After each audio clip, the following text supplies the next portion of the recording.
Hello everyone, welcome to Arts Study Made Easy. So today we are going to discuss the last topic of chapter 2 of Geography NCERT Globe Latitudes and Longitudes, that is time and standard time. हाँ, अगर आपको हमारे lecture की PDF चाहिए होगी तो उसका link आपको डिस्क्रिप्शन में मिल जाएगा। So let's begin. तो इस चैप्टर में हम टाइम और स्टैंडर्ड टाइम के बारे में पढ़ेंगे इस टॉपिक में। सो लेट्स चलिए शुरू करते हैं। Longitudes and time. हाँ, हमको अब ये टाइम के कंसेप्ट को पढ़ने के बारे में टाइम के कंसेप्ट को पढ़ने की क्या ज़रूरत पड़ी, हमको इसके बारे में पता कहाँ से चला। तो ये हमको कहाँ से पता चला कि भाई टाइम होता है ऐसा कुछ, due to the movement of our earth, moon and planets. ये जो अर्थ, मून और प्लैनेट की मूवमेंट है, यहाँ से हमें पता चला कि भाई हमको टाइम को मेज़र करने की ज़रूरत है। अब हमारी जो अर्थ है इसका एक्यूरेट टाइम कीपर कौन है? तो इस हमारी अर्थ का एक्यूरेट टाइम कीपर हमारा सन है, क्योंकि हमारी घड़ी तो ख़राब हो सकती है, घड़ी तो हमारी बंद पड़ सकती है, पर सन के राइज होने का और सन के ढलने का टाइम में कभी कोई चेंज नहीं आएगा। वो हमेशा अपने ही टाइम पे सन उगता है और सन ढल जाता है। सो हम सन को बेस्ट टाइम कीपर हमारे वर्ल्ड का कह सकते हैं। लोकल टाइम भी reckoned by the shadow cast by the sun which is the shortest at noon and longest at sunrise and sunset. अब इसमें कह रहे हैं कि भाई जो पहले के लोग होते थे वो टाइम सन की शेडो से डिसाइड करते थे। जैसे कि कोई पोल टाइप का ऑब्जेक्ट रहता था, उसकी शेडो मॉर्निंग में क्या है, इवनिंग में क्या है, मिड डे में क्या है, उससे वो डिसाइड करते थे कि कौन सा टाइम चल रहा है। जैसे कि मॉर्निंग और इवनिंग टाइम में जो उस ऑब्जेक्ट की शेडो है वो सबसे ज़्यादा लंबी रहेगी, और एट द मिड डे जब सन मिड में रहेगा, आसमान में एकदम ऊंचे पे रहेगा सन, तो तब उस ऑब्जेक्ट की शेडो सबसे छोटी कास्ट होगी। तो ऐसे पहले के लोग टाइम को मेजर करते थे। अब ये ग्रीनिश टाइम क्या है? तो ग्रीनिश अब हम लोग मॉडर्न डे में तो हम लोग टाइम को एक न्यूमेरिकल वैल्यू से कैलकुलेट करते हैं। अब ये हम लोग ग्रीनिश जो है वर्ड, ये हमने पिछले लेक्चर में डिस्कस किया था कि भाई यहाँ से हमारी प्राइम मेरिडियन पास होती है 0 डिग्री पे, यहीं से हम कंसीडर करते हैं 0 डिग्री लॉन्गिट्यूड को। ये सब हमने पिछले लेक्चर में पढ़ा चुके हैं। अगर आपने नहीं देखा है तो प्लीज़ उसे देख लीजिएगा। Greenish time, when the prime meridian of Greenwich has the sun at the highest point in the sky, all the places along this meridian will have the midday or noon। तो इसमें कह रहा है कि भाई जो प्राइम मेरिडियन है, अगर वहाँ पे सन सबसे हाईएस्ट पे होगा, अगर वहाँ पे दोपहर का टाइम होगा, तो उस लॉन्गिट्यूड में जितनी भी लोकेशंस होंगी सब में सेम टाइम हो रहा होगा। अगर हम कहें कि ग्रीनिच में 12 बज रहे हैं दोपहर के 0 डिग्री लॉन्गिट्यूड में, तो उस 0 डिग्री लॉन्गिट्यूड में जितनी भी लोकेशंस आएंगी उनकी घड़ी में कितने बज रहे होंगे? 12 ही बज रहे होंगे। यहाँ पे ये बताने की कोशिश कर रहा है। The earth rotates from west to east direction. इसमें बता रहा है कि भाई हमारी जो अर्थ है वो वेस्ट से ईस्ट की ओर रिवॉल्व करती है। The place east of Greenwich will be ahead of Greenwich time and those to the west will be behind it. अब इसमें कह रहे हैं कि भाई जो प्लेस ईस्ट के हैं, जैसे मान लीजिए ये हमारा अर्थ हो गया, ये 0 डिग्री, ये ग्रीनिच टाइम है, प्राइम मेरिडियन हो गया। इसका जो ईस्टर्न पार्ट है और ये जो वेस्टर्न पार्ट है, तो जो ईस्ट का पार्ट का टाइम रहेगा वो ग्रीनिच टाइम से आगे रहेगा और वेस्टर्न पार्ट का टाइम ग्रीनिच से पीछे रहेगा। तो ऐसा क्यों है? तो ऐसा इसलिए है, जैसे देखिए, एक मिनट फिर से बताते हैं। ये हो गया हमारा सन, ठीक, ये हो गया हमारा अर्थ, ये हो गया ग्रीनिच का 0 डिग्री, ये ईस्टर्न पार्ट और ये वेस्टर्न पार्ट। अब हमारी अर्थ जो है वो वेस्ट से ईस्ट रिवॉल्व करती है, ठीक। तो ईस्ट वाला जो भाग है वो सन के सामने पहले आ रहा है, जबकि वेस्ट वाला पार्ट बाद में आ रहा है। तो इसलिए ईस्टर्न पार्ट का जो टाइम है वो हमेशा आगे रहेगा वेस्टर्न पार्ट से। ग्रीनिच का जो ईस्टर्न पार्ट का टाइम है वो हमेशा वेस्टर्न पार्ट से आगे रहेगा। बस इतना बता रहा है। अब यहाँ पे सिंपल कैलकुलेशन किया है टाइम का, कि हम टाइम को कैसे कैलकुलेट कर सकते हैं। The earth rotates 360 degree in about 24 hours. हमारी जो अर्थ है वो ओवरऑल 360 डिग्री 24 घंटे में कंप्लीट करती है, which means 15 degree an hour और 1 डिग्री इन 4 मिनट। जिसका मतलब है कि भाई 15 डिग्री वो 1 घंटे में मूव कर रही है, रिवॉल्व कर रही है, रोटेट कर रही है, और 1 डिग्री 4 मिनट में। तो हमारी जो अर्थ है वो 1 डिग्री हर चौथे मिनट में कंप्लीट करती है। ये सिंपल कैलकुलेशन किया है। 360 को 24 से डिवाइड करें तो 15 है, 15 को 60 से करें तो 60 को 15 से करें तो 1 डिग्री 4 मिनट्स आ गया। दस when it is 12 noon at Greenwich, अब जब वहाँ पे ग्रीनिच में 12 बज रहे होंगे तो उसके 15 डिग्री ईस्ट में क्या टाइम होगा? तो क्या क्या टाइम होगा, 15 × 4 करेंगे तो 60 मिनट, मतलब 1 घंटा आगे, मतलब कि दोपहर के 1 बज रहे होंगे। अब 1 घंटा आगे, तो ये अभी हमने अब आपको समझाया कि भाई अर्थ जो है वो हमारी वेस्ट से ईस्ट रिवॉल्व करती है, इसलिए ग्रीनिच में जो ईस्टर्न पार्ट है उसका टाइम ग्रीनिच के टाइम से आगे होगा। बट अब सेम यही वाइस वर्सा कि भाई जो वेस्टर्न पार्ट में क्या टाइम होगा, तो वेस्टर्न पार्ट में 15 डिग्री वेस्ट में क्या होगा, तो वही 1 घंटा क्या होगा पीछे रहेगा, जैसे जो है 11 AM। ठीक है, अब यहाँ पे कह रहा है कि similarly at 180 degree it will be midnight. अब ये at 180 degree it will be midnight, तो ऐसा क्यों है, तो इसको हम सिंपल कैलकुलेट कर सकते हैं कि जैसे कि मान लीजिए 180 डिग्री बोल रहा है ना, तो इसको सीधे हम 4 से मल्टीप्लाई कर देंगे, आ जाएगा हमारा कितना 720 मिनट्स। अब 720 कितना होता है 12 आवर्स। सिंपल वही किया है। तो भाई इसमें कह रहा है कि भाई जो हमारा प्राइम मेरिडियन है वहाँ पे तो 0 डिग्री है, और इसके 180 डिग्री मेरिडियन पे कितना है 180 डिग्री। तो यहाँ पे अगर 12 बज रहा है दोपहर का, तो वहाँ पे 12 रात का बजेगा। क्यों? क्योंकि इन दोनों के बीच टोटल 12 आवर्स का गैप है। ये अभी हमने कैलकुलेट किया सिंपल यूनिटरी मेथड लगा के। वही चीज़ यहाँ पे भी बताएगा। The difference in time between prime meridian and 180 degree meridian will be 12 hours. Prime meridian has 12 Noon and 180 degree meridian has mid night, और vice versa.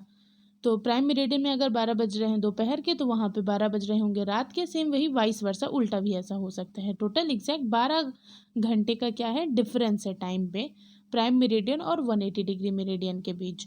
At any place, a watch can be adjusted to read 12 o'clock when the sun is at the highest point in the sky, that is when it is midday। अब अगर हम इसमें कह रहे हैं कि भाई अगर रात दोपहर के 12 बज रहे हैं, और अगर हम क्लॉक को उसी टाइम पे एडजस्ट कर दें, 12 बजा दें, तो हमारी जो क्लॉक है वो उस जगह के एग्जैक्ट टाइम के हिसाब से चलने लगेगी। The time shown by such watch will give the local time for that place.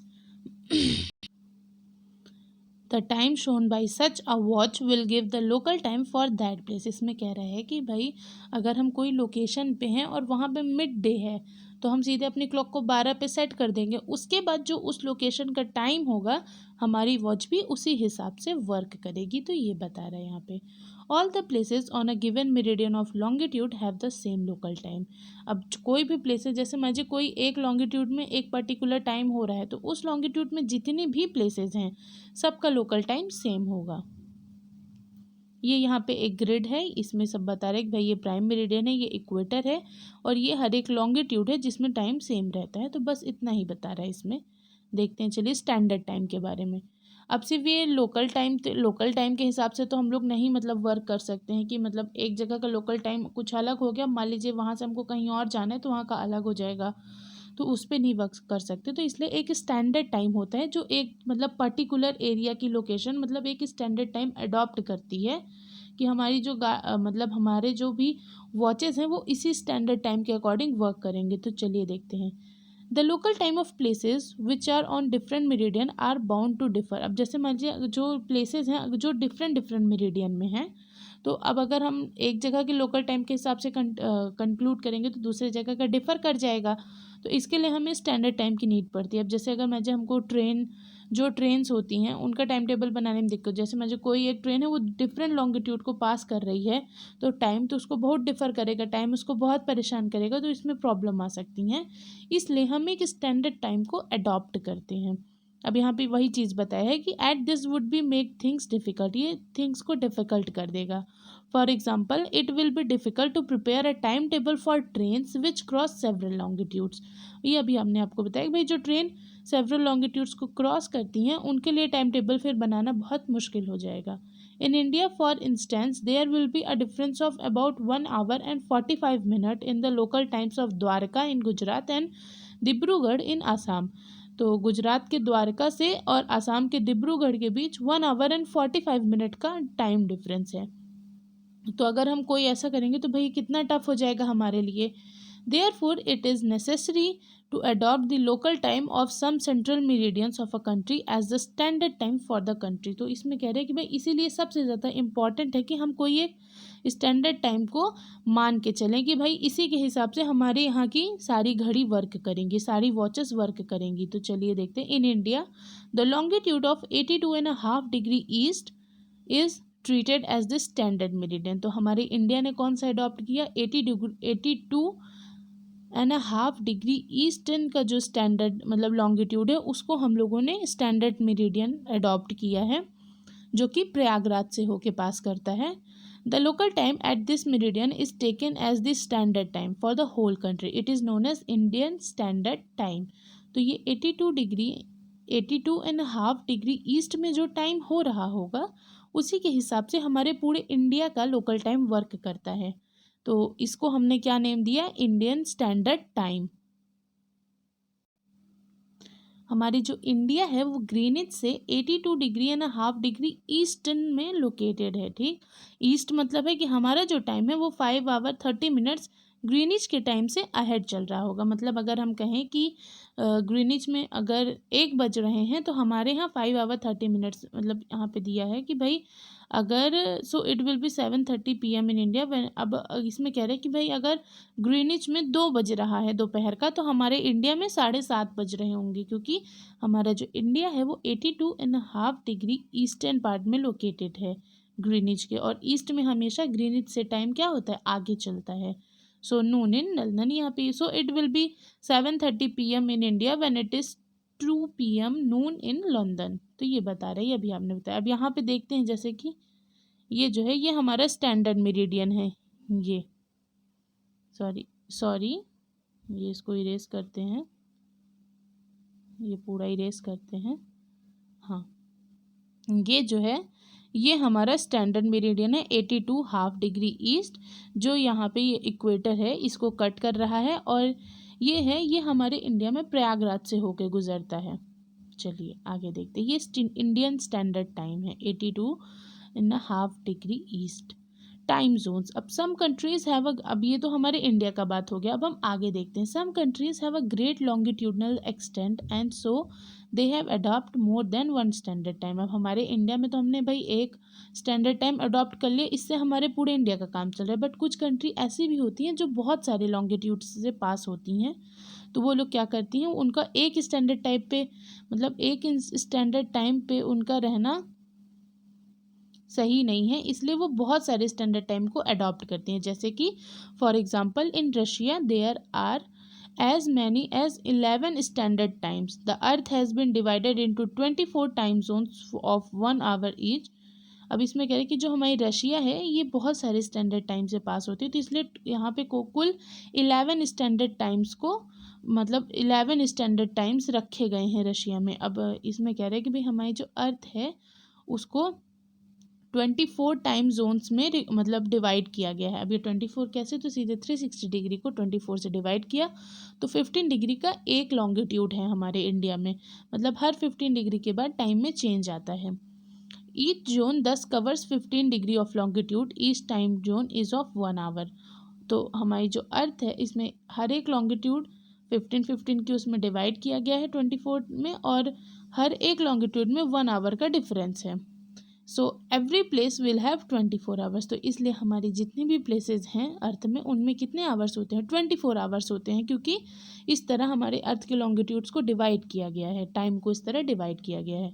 अब ये जो फिगर है इसमें हमारे टाइम जोन्स को बताया गया है, इसमें शायद 12 ही टाइम जोन्स को बताया। जैसे ये ग्रीनिच हो गया, एक मिनट, ये हमारा ग्रीनिच हो गया, फिर यहाँ से ये स्टार्ट हुआ तो 11 तक गया और इधर से माइनस में गया मतलब कम में गया। ये हमारा ईस्टर्न पार्ट हो गया, ये वेस्टर्न पार्ट यहाँ पे दिया है। यहाँ पे टाइम ईस्टर्न पार्ट में अहेड होगा और वेस्टर्न पार्ट में बिफोर होगा, तो इसमें ओवरऑल टाइम को बताया है। So thank you for watching, stay tuned with us.